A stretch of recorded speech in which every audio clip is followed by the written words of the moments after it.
Hello everyone, welcome to study group Pathshala. मैं उल्लास और आज की क्लास काफ़ी इंपॉर्टेंट होने वाली है। इसमें हम लोग डिस्कस करेंगे एक निबंध को, और ये निबंध होगा गोपनीयता का अधिकार और तकनीकी विकास। ठीक है, काफ़ी इंपॉर्टेंट टॉपिक हो सकता है आप सभी के लिए। इसको आप जरूर तैयार करिए। इससे रिलेटेड जितने इंपॉर्टेंट टॉपिक हैं उनको भी आप तैयार कर सकते हो। सारे जितने भी एक्सपेक्टेड टॉपिक्स हैं उनको पूरी प्लेलिस्ट में आपको मिल जाएंगे, तो आप उसकी कंप्लीट प्लेलिस्ट को देख लीजिएगा। डिस्क्रिप्शन में आपको लिंक मिलेगा, वहाँ से जाके आप सारे मोस्ट एक्सपेक्टेड ऐसे के साथ ही साथ जो है लेटर पत्र और एप्लीकेशन और प्रेसी राइटिंग सभी की अलग अलग प्लेलिस्ट बनी हुई है, उसको जाके आप देख सकते हो और अपनी तैयारी को और अच्छे तरीके से कर सकते हो। राइट फ्रेंड्स, तो डिस्क्रिप्शन में लिंक दिया है, वहाँ से जाके आप उसको जो है एक्सेस कर पाओगे। इसके साथ ही साथ फ्रेंड्स आप एसएससी सीजीएल और सीएचएसएल के डिस्क्रिप्टिव बैच को ज्वाइन कर सकते हो, जो आप लोगों के लिए काफ़ी ज़्यादा इंपॉर्टेंट होगा।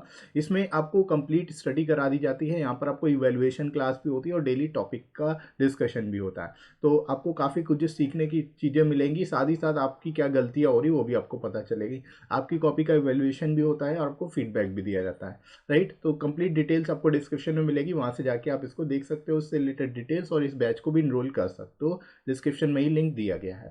राइट, तो चलिए शुरुआत करते हैं। हम लोग शुरुआत करेंगे इस टॉपिक की। लिखना कैसे है, किस तरह से आप बेस्ट तरीके से इस टॉपिक को एक्सप्लेन कर सकते हो, ये देख लेते हैं।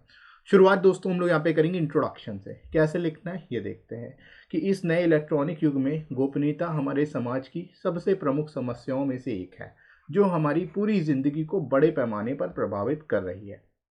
ठीक है, यहाँ पे आप शुरुआत में इस तरह से लिख सकते हो, इंपॉर्टेंस बताते हुए कि जो हमारा इलेक्ट्रॉनिक युग है उसके उसमें जो गोपनीयता है वो बहुत ज़्यादा अहम है, और ये बहुत अहम भूमिका निभाती है एक तरह से हम सभी की ज़िंदगी में। राइट, आज की दुनिया में हम अपनी व्यक्तिगत गतिविधियों के लिए इंटरनेट और सूचना प्रौद्योगिकी पर बहुत अधिक या अत्यधिक निर्भर हो चुके हैं। यानी कि हम में कुछ भी बेसिकली जो है, हमें कुछ भी एक्टिविटीज़ करनी होती है, चाहे वो पर्सनल लेवल पे हो चाहे ऑफिशियल लेवल पे हो, हम इंटरनेट और इंफॉर्मेशन टेक्नोलॉजी का यूज़ करते हैं। इंटरनेट का यूज़ करेंगे, सूचना प्रौद्योगिकी का यूज़ करेंगे। तो इसकी वजह से क्या है कि इसके ऊपर जो निर्भरता है हमारी, वो काफ़ी ज़्यादा बढ़ चुकी है। इस पर जो डिपेंडेंसी है वो काफ़ी ज़्यादा इंक्रीज हो चुकी है। राइट, इसी की वजह से जो है इश्यूज अराइज हो रहे हैं। वर्तमान में 825 मिलियन से अधिक लोग इंटरनेट का उपयोग कर रहे हैं, जो इंटरनेट पे अत्यधिक निर्भरता को दर्शाता है। ठीक है, आप यहाँ पे करेंट फैक्ट्स वगैरह भी दे सकते हो, जैसे 825 मिलियन से भी ज़्यादा लोग जो हैं भारत में इंटरनेट का इस्तेमाल कर रहे हैं। तो इससे क्या है कि जो इस पर निर्भरता है वो काफ़ी ज़्यादा है। इस चीज़ को आप इस डेटा से दिखा सकते हो। राइट, इसके अलावा देखिए, समाज में प्रत्येक सदस्य की गोपनीयता का एक निश्चित स्तर होता है, जो उसके जीवन का एक आंतरिक हिस्सा है, और इसलिए हमें अपनी सरकार हमारी सरकार द्वारा सुरक्षित करने के लिए बड़े कदम उठाए जाने चाहिए। ठीक है, यानी इसे जो है हमारी सरकार द्वारा प्रोटेक्ट करने की ज़रूरत है। हमारी जो गोपनीयता है वो हमारी लाइफ का एक हिस्सा है, एक इंट्रिंसिक पार्ट है हमारी लाइफ का। राइट, तो इस वजह से इसको जो है सुरक्षित रखने के लिए, इसको सिक्योर रखने के लिए सरकार को कदम उठाने चाहिए। राइट, तो यहाँ पे इस तरह से इस इंट्रोडक्शन में आप पूरा बता सकते हो कि क्या इससे रिलेटेड क्या इश्यूज़ है, क्या क्या चीज़ें हैं। इंट्रोडक्शन आप इस तरह से इसके बारे में दे दोगे। ठीक है, अब बॉडी सेक्शन में आपको इससे रिलेटेड चीज़ें बतानी पड़ेंगी, उसको और अच्छे से डिटेल में समझाना पड़ेगा। राइट, अब जैसे यहाँ पे आप लिख सकते हो, तेजी से तकनीकी विकास होने के कारण आज हम कुछ ही क्लिक में किसी भी प्रकार की जानकारी आसानी से प्राप्त कर सकते हैं। यानी जस्ट फ्यू क्लिक्स में हम कुछ भी किसी भी तरह की इंफॉर्मेशन एक्सेस कर सकते हैं, क्योंकि हमारे पास इंटरनेट की सुविधा है। राइट, तो हम आसानी से किसी भी तरह की इंफॉर्मेशन आसानी से निकाल सकते हैं। राइट दोस्तों, इसके अलावा हम फेसबुक, व्हाट्सएप और इंस्टाग्राम जैसे सोशल मीडिया प्लेटफॉर्म पर भी बहुत सारी जानकारी साझा करते हैं। यानी हम कुछ ना कुछ अपनी पर्सनल इन्फॉर्मेशन शेयर करते रहते हैं अलग अलग सोशल मीडिया प्लेटफॉर्म्स में, चाहे वो फेसबुक हो, व्हाट्सएप हो या फिर इंस्टाग्राम हो। राइट, हमारे द्वारा उपयोग किए जाने वाले एप्लीकेशन यानी ऐप्स हमारी व्यक्तिगत जानकारी, जैसे हमारे कॉन्टैक्ट विवरण, फ़ोन की जानकारी और हमारी लोकेशन का आसानी से पता लगा सकते हैं। लेकिन हमें इस बात का पता नहीं होता कि इन प्लेटफॉर्मों द्वारा इस जानकारी का उपयोग कैसे किया जा रहा है, और इसके लिए ये इस डेटा के दुष्प्रयोग होने की बड़ी संभावना है।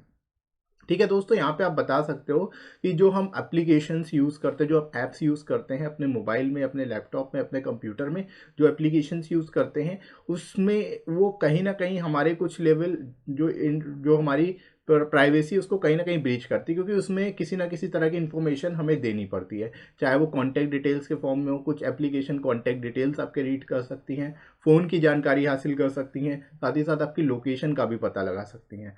तो ये जो आपकी पर्सनल इन्फॉर्मेशन है, ये मीडिया प्लेटफॉर्म्स हैं और ये जो एप्लीकेशन प्लेटफॉर्म्स है, ये कहीं ना कहीं इनको इनको पता रहती है सारी चीज़ें, ठीक है। तो ये जो जानकारी इनके पास है, ये अपने तरीके से इसका उपयोग भी करते हैं, ठीक है। तो अब ये हमें नहीं पता होता, जो यूज़र हैं उनको ये नहीं पता होता कि उनकी जानकारी किस तरह से उपयोग की जाएगी, ठीक है। तो इसलिए जो है आप कह सकते हो इस इंफॉर्मेशन का दुरुपयोग भी किया जा सकता है, ठीक है। इस इंफॉर्मेशन का जो डेटा इनके पास इकट्ठा हो रहा है, उसका दुरुपयोग करने की काफ़ी ज़्यादा संभावना हो सकती है, राइट। तो इस तरह से यहाँ पे जो है अब जो थ्रेट्स हैं, इससे रिलेटेड जो प्रॉब्लम्स आ सकती हैं उसको बता सकते हो कि इससे रिलेटेड क्या क्या गंभीर समस्याएं उत्पन्न हो सकती हैं, राइट। आई होप आप लोग को समझ आ रहा होगा इससे रिलेटेड। इसके बाद दोस्तों आगे बढ़ते हैं। डेटा के अनुचित प्रयोग के कारण साइबर अपराध, फेक न्यूज़, सांप्रदायिक हिंसा के रूप में गंभीर परिणाम हो सकते हैं, और यहाँ तक कि हमारे देश की आंतरिक सुरक्षा के लिए भी खतरा हो सकता है, ठीक है। आप यहाँ बता सकते हो कि अगर डेटा का अनुचित तरीके से उपयोग किया गया तो उसके कारण कई तरह की जो है समस्याएं आ सकती हैं, कई तरह के जो है अनुचित प्रयोग हो सकते हैं। एक तरह से उसके कई सारे दुष्परिणाम हो सकते हैं, जैसे साइबर अपराध है, फेक न्यूज़ है, सांप्रदायिक दंगे या सांप्रदायिक हिंसा है। इस तरह के परिणाम सामने आ सकते हैं जो कि बहुत घातक हो सकते हैं। साथ ही साथ जो हमारी आंतरिक सुरक्षा है, जो हमारी इंटरनल सिक्योरिटी है, उसके लिए भी काफ़ी खतरा हो सकते हैं, राइट। तो इस वजह से डेटा को जो है बहुत अच्छे से संरक्षित करने की जरूरत है, और सरकार द्वारा जो है इसके अगेंस्ट जो है काफ़ी अच्छे कदम लेने चाहिए। इसको लेकर के स्ट्रॉन्ग स्टेप्स लेने चाहिए, स्ट्रॉन्ग एफर्ट्स करने चाहिए, ताकि जो डेटा है, जो सिक्योरिटी है, जो प्राइवेसी है, उसको प्रोटेक्ट किया जा सके लोगों की, राइट। इससे रिलेटेड आप इंसिडेंट बता सकते हो, जैसे कई सारे इश्यूज हुए प्राइवेसी को लेकर के, जैसे 2017 में आधार कार्ड को लेकर के इशू था, और साथ ही साथ अभी रिसेंटली पेगासस इशू है, जो जिसमें कि जो एक स्पाईवेयर है उसके बारे में आप बता सकते हो, राइट। तो हमने 2017 में आधार कार्ड एवं हाल ही में पेगासस के संदर्भ में ऐसे ही कई खतरों को देखा है, ठीक है। यहाँ पे आप शॉर्ट में ही बता सकते हो, उनके बारे में अगर डिटेल में समझाना चाहो तो डिटेल भी दे सकते हो, राइट। तो थोड़ा शॉर्ट में देंगे ताकि जो है आप आसानी से कम शब्दों में लिख पाओ चीज़ों को, राइट। तो यहाँ पे इस तरह से आप जो इंसिडेंट्स हैं, जो एग्जाम्पल्स हैं, वो भी इंक्लूड कर सकते हो, राइट। इस प्रकार के खतरों को देखते हुए भारत में मजबूत डेटा संरक्षण कानून बनाकर लोगों की गोपनीयता को सुरक्षित करने की आवश्यकता है, ठीक है। यहाँ पे आप बता सकते हो कि ये जो खतरे हैं, इस तरह के जो इंसिडेंट है, वो काफ़ी ज़्यादा बढ़ रहे हैं इस टाइम पर, क्योंकि उपयोगिता इंटरनेट की काफ़ी ज़्यादा बढ़ रही है। तो ऐसे में भारत को मजबूत जो है डेटा संरक्षण कानून बनाने की जरूरत है, एक स्ट्रॉन्ग डेटा प्रोटेक्शन लॉज बनाने की जरूरत है, ताकि हमारी जो गोपनीयता है उसको सुरक्षित किया जा सके, उसको सिक्योर किया जा सके, राइट। यद्यपि हमारे संविधान के भाग 3 में मौलिक अधिकार का प्रावधान है और अनुच्छेद 21 में निजता का अधिकार भी शामिल है, और सरकार ने सूचना प्रौद्योगिकी अधिनियम 2000 को लागू किया, लेकिन ये वर्तमान स्थिति को देखते हुए पर्याप्त नहीं है, ठीक है। अभी एग्जिस्टिंग जो लॉज हैं उनके बारे में बता सकते हो, जैसे हमारे फंडामेंटल राइट्स में आर्टिकल 21 में राइट टू प्राइवेसी मेंशन की गई है, तो ये राइट टू प्राइवेसी का अधिकार दिया गया है। लेकिन इसके अलावा जो है हमारा जो सूचना प्रौद्योगिकी अधिनियम है, तो ये भी है, लेकिन ये बहुत पुराना हो चुका है, अप टू डेट होना चाहिए अभी प्रेजेंट सिचुएशन के हिसाब से। तो यहाँ पे आप इस तरह से कह सकते हो कि जो अभी एग्जिस्टिंग लॉज हैं वो पर्याप्त नहीं है, तो उसको जो है और ज़्यादा मॉडिफाई करके उसको उसमें परिवर्तन करके अभी के हिसाब से चीज़ों में बदलाव करने चाहिए, राइट।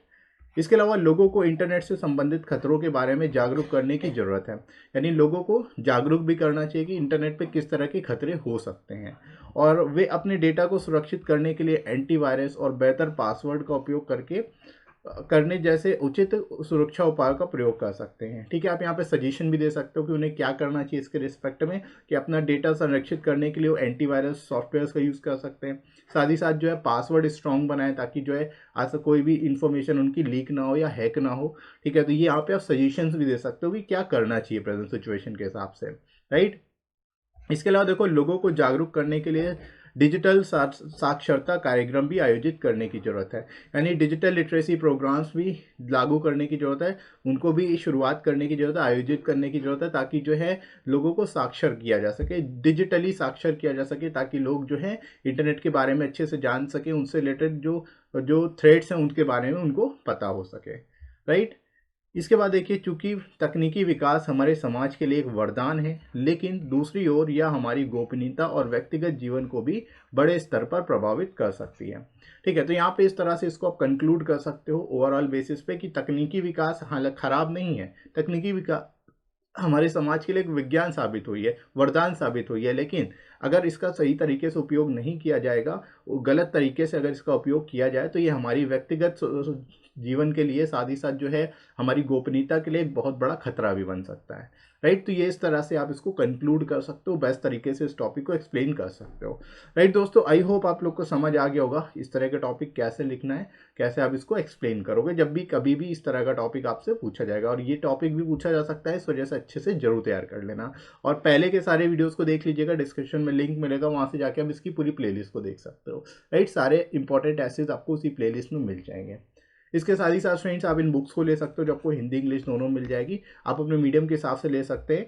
इसमें आपको सारे इंपॉर्टेंट निबंध और जितने इंपॉर्टेंट पत्र हैं रीसेंट पैटर्न पर, वो आपको मिल जाएंगे। साथ ही साथ प्रेसी राइटिंग के लिए भी आप इस बुक को ले सकते हो, क्योंकि इस बार जो है CHSL में भी प्रेसी राइटिंग मेंशन है। आप नोटिफिकेशन में देखिएगा, उसमें मेंशन किया गया, मैंने आपको स्क्रीनशॉट भी शेयर किया था उसका यूट्यूब पर। तो आप जो है उसको देखिए, अच्छे से समझ लीजिए और थोड़ा प्रैक्टिस करके जाइए, क्योंकि ऐसा ना हो कि अगर लास्ट टाइम में जैसे कि पिछली बार पूछ लिया गया आपका प्रेसी राइटिंग CGL में, इस बार CHSL में ही पूछा जा सकता है। तो आप थोड़ा सा पहले से प्रिपेयर होके जाइए उससे लेकर। राइट, तो प्रैक्टिस जरूर करिए अच्छे से, ताकि आप जो है हर चीज़ कर पाओ, कुछ भी आपसे मिलता है एग्जाम में करने के लिए, वो ईजिली कर पाओ। राइट, साथ ही साथ जो है आपको यहाँ पे सारे topics with in world limit और लोएस्ट कॉस्ट में मिल जाएंगे। एडिशनल 30% डिस्काउंट भी मिल जाएगा। तो डिस्क्रिप्शन दोस्तों लिंक दिया गया है, वहाँ से जाके आप इन बुक्स को ले सकते हो एडिशनल 30% डिस्काउंट पे। राइट, तो आई होप आप लोग को समझ आ गया होगा कैसे आपको चीज़ों को प्रिपेयर करना है। साथ ही साथ जो है आप लोग टेलीग्राम चैनल को ज्वाइन कर सकते हो, यहाँ पर आपको सारी इंपॉर्टेंट PDFs और क्लासेस की नोटिफिकेशन भी मिल जाएगी। डिस्क्रिप्शन में ही लिंक दिया गया है, वहाँ से जाके आप टेलीग्राम चैनल भी ज्वाइन कर सकते हो। और ये वीडियो आपको कैसा लगा कमेंट करके जरूर बताइएगा। और अगर आप चाहते हो कोई टॉपिक, स्पेसिफिक टॉपिक पर मैं वीडियो बनाऊँ, तो आप वो टॉपिक भी मेंशन कर सकते हो कमेंट सेक्शन में, तो मैं उस टॉपिक पर ही आपको वीडियो प्रोवाइड कर दूंगा। राइट, और ये वीडियो आपको कैसा लगा कमेंट करके जरूर बताइएगा। वीडियो हेल्पफुल लगा हो तो लाइक करिएगा, इस वीडियो को शेयर करिएगा अपने सभी दोस्तों में, और सब्सक्राइब कर लीजिए चैनल को अगर आप में से कोई नया है तो। राइट फ्रेंड्स, तो अभी के लिए इतना ही, नेक्स्ट मिलते हैं अगली क्लास में। Thanks for watching.